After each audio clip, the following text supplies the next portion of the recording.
അതിന് വേണ്ട സാമാനങ്ങൾ 3 സവാള, ഒരു വഴുതനങ്ങ എടുത്തിട്ടുണ്ട്, 2, 4, 6, 8 വെണ്ടയ്ക്ക എടുത്തിട്ടുണ്ട്, ഒരു ക്യാരറ്റ്, ഒരു തക്കാളി, 2 പച്ചക്ക എടുത്തിട്ടുണ്ട്, ഇച്ചിരി ഇഞ്ചി എടുത്തിട്ടുണ്ട്, 1, 2, 3, 4, 5, 6, 7 വെളുത്തുള്ളി എടുത്തിട്ടുണ്ട്, പിന്നെ കറിവേപ്പില എടുത്തിട്ടുണ്ട്. അപ്പോൾ ഇതെല്ലാം നമ്മൾ എന്ത് ചെയ്യണം? കറക്റ്റ് ഡയറക്റ്റ് ഇതിലോട്ടങ്ങ് എന്ത് ചെയ്യുക? ഇടുക. അത് മാത്രമേ ഉള്ളൂ നമ്മളുടെ പരിപാടി. ആദ്യം മഞ്ഞൾ എന്ന് പറയാം.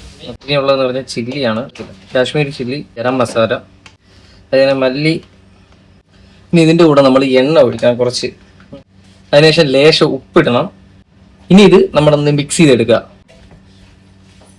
ഈ ഒരു പരുവത്തിൽ വെള്ളം എടുത്താൽ മതി. ഈ ഒരു ടോപ്പിൽ നിറഞ്ഞു നിൽക്കുന്ന രീതിയിൽ വെള്ളം നമ്മൾ ഇട്ട് കഴിഞ്ഞ് കഴിഞ്ഞാൽ നമ്മൾ അടുത്ത ചേർക്കേണ്ടത് പറഞ്ഞാൽ നമ്മൾ ഇഞ്ചി വെളുത്തുള്ളി പേസ്റ്റാണ് നമ്മൾ ചേർക്കേണ്ടത്.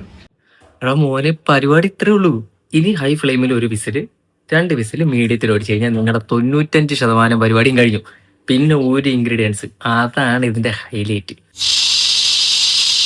പിന്നൊരു കാര്യം, 3 വിസില് കഴിഞ്ഞു കഴിഞ്ഞാൽ അപ്പം തന്നെ കുക്കർ ഓപ്പൺ ചെയ്തോണം. ഓക്കെ.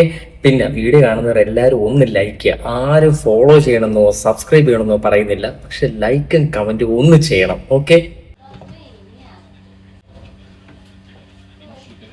അപ്പം നമ്മുടെ കറി എന്ന് പറയുന്നത് ഈ ഒരു പരുവത്തിലാണ് വന്നിരിക്കുന്നത്. ഇനി ഇതിനെ കുറച്ചും കൂടെ എൻഹാൻസ് ചെയ്യുന്ന എങ്ങനെയെന്ന് പറഞ്ഞു കഴിഞ്ഞാൽ, നമ്മുടെ കുരുമുളക് പൊടിയില്ലേ, കുരുമുളക് പൊടി കുറച്ച് ഇങ്ങോട്ട് ഇട്ട് കൊടുക്കുമ്പോഴത്തേക്ക് സാധനം അങ്ങോട്ട് കയറി മാറും. അപ്പം അവസാനം എന്ന് പറഞ്ഞു കഴിഞ്ഞാൽ ഒരു ഭംഗി കിട്ടാൻ വേണ്ടിയിട്ട് ഇതും കൂടെ ആഡ് ചെയ്യും. ഇതും കൂടെ ചെയ്ത് കഴിഞ്ഞാൽ നമ്മുടെ പരിപാടി ഇവിടെ കഴിഞ്ഞ്. ഇത്രയേ ഉള്ളൂ. അടിപൊളി ഒരു സിറ്റ് സാധനം.